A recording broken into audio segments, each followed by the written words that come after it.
వాళ్ళది ప్రజలంతా కొంతమందికి ఇవ్వలే, మేము సొంతంగా మేమే కట్టుకున్నాం. కట్టుకొని ఆఫీసు చుట్టూ తిరుగుతున్నాం. మాకు కరెంటు కావాలా, నీళ్లు కావాలా, రోడ్లు కావాలా, సైడ్ కాలువలు కావాలా, అన్నీ తిరుగుతున్నాం. కానీ పలుసార్లు ఎన్నోసార్లు తిరుగుతున్నాము, కానీ మాకు ఏ సమస్య కూడా రెడీ కాలేదు. తిరగడమే తప్ప అన్ని ఫలితం అయిపోతున్నాయి. ఈ విధంగా జరుగుతుంది మాకు. ఇక్కడ చిన్నపిల్లల స్కూల్ లేదు, అంగన్వాడీ స్కూల్ లేదు. ఇప్పుడు ఇక్కడి నుంచి పోవాలంటే 3 పిల్లల పని పోతే బతికేది చాలా కష్టము. అలాంటివి లేడీస్ మాత్రమే పిల్లల్ని బడి దగ్గరికి అంత దూరం 2 కిలోమీటర్లు పోవాలా, పోయి వదిలిపెట్టి రావాలా, మరి పిలుచుకొని రావాలా. వాళ్ళ సంసారం జరగాలంటే చాలా కష్టంగా ఉంటుంది. ఇన్ని సమస్యలు మాకు ఉన్నాయి. ఇవన్నీ సమస్యలు ఈ భారతీయ భీమసేన నాయకులందరికీ నా నమస్కారం తెలియజేస్తూ మీరందరూ మాకు సాయం చేసేందుకు కోరుతున్నాం. తప్పకుండా. జై భీమ్ రామాంజనేయులు.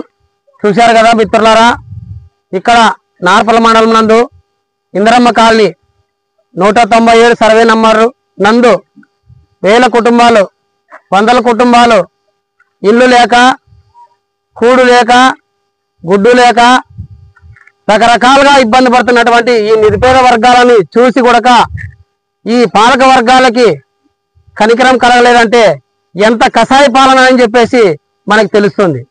అదేవిధంగా ఇక్కడ రాచరిక పాలనలో నడుస్తున్నాం. ఇక్కడ నాగరికత అనేది లేకుండా పోతుంది. ఇది మళ్ళీ సింగనమల నియోజకవర్గం అంటేనే రాష్ట్రంలో ఒక పెద్ద ఎత్తున ఒక పేరుంది.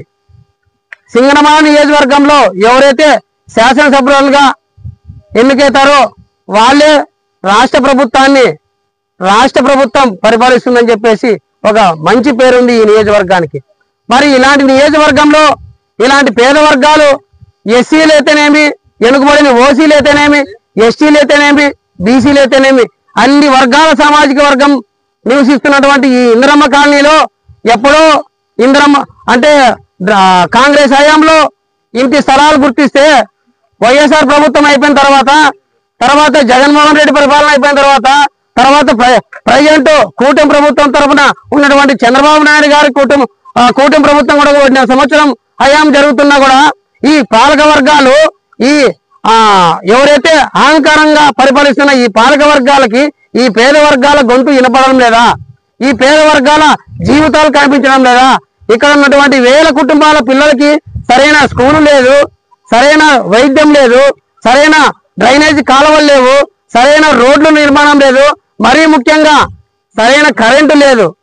ఇక్కడ ఆది మానవులుగా అడవుల్లో జీవిస్తున్నటువంటి ఆది కాలం మానవులు ఏదైతే ఉందో ఆ మానవ జీవనంలో కొనసాగుతున్న ఈ నిరుపేద కుటుంబాల వైపున మంచి ప్రభుత్వం, మంచి పరిపాలనని పరిపాలిస్తున్నటువంటి మండలానికి, నియోజకవర్గానికి నాయకులు అయితే ఎవరున్నారో ఈ శాసన మండలిగా, ఎమ్మెల్యేగా శ్రావణి గారు ఎవరైతే కొనసాగుతున్నారో ఇక్కడ జరుగుతున్నటువంటి కుట్రలు, ఇక్కడ జరుగుతున్నటువంటి మోసాలు మీరు గుర్తించి ఈ గ్రామానికి, ఈ ఇందిరమ్మ కాలనీకి న్యాయం చేయకపోతే భారతీయ భీమసేన ఇదే కాలం నుంచి పెద్ద ఎత్తున ఉద్యమాన్ని చేపట్టి ఈ మీరైతే ప్రభుత్వం ఏదైతే ఇళ్లలో రాజ్యాంగబద్ధంగా అవైతే మీరు అమలు చేయలేకపోతే ఈ భారతీయ భీమసేన ఈ నిరుపేద వర్గాల తరపున నిలబడి ఈ జిల్లా కలెక్టర్ వినోద్ కుమార్ గారికి తెలియజేసి వీళ్ళకి రావాల్సిన కరెంటు, వీళ్ళకి రావాల్సిన నిధులు ఎటువైపు వెళ్తున్నాయి, ఇక రావాల్సిన అభివృద్ధి ఎటువైపు వెళ్తుంది అని చెప్పేసి మేము తెలియజేసి ఈ పోరాటానికి నాంది పలుకుతాం.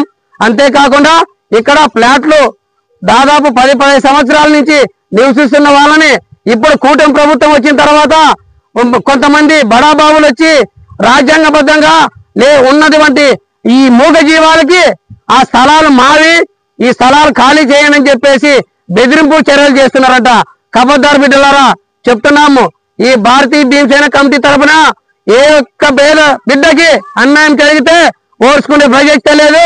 తర్వాత పేద వర్గాల తరఫున దాడులు జరిగితే కూడా మేము ఎంతటి వరకైనా ఉద్యమాలు చేస్తూ మేము తెగించి రాజ్యాంగాన్ని పక్కన పెడితే ఈ పాలక వర్గాలు మేము ఉమ్మి వేస్తే ఆ ఉమ్మిలో కొట్టకపోతాయని చెప్పేసి ఈ కూటమి ప్రభుత్వానికి మరోసారి హెచ్చరిక చేస్తున్నామని చెప్పి ఈ సభామూలకంగా ఈ పేద వర్గాలకి మేము మాట ఇస్తున్నాం.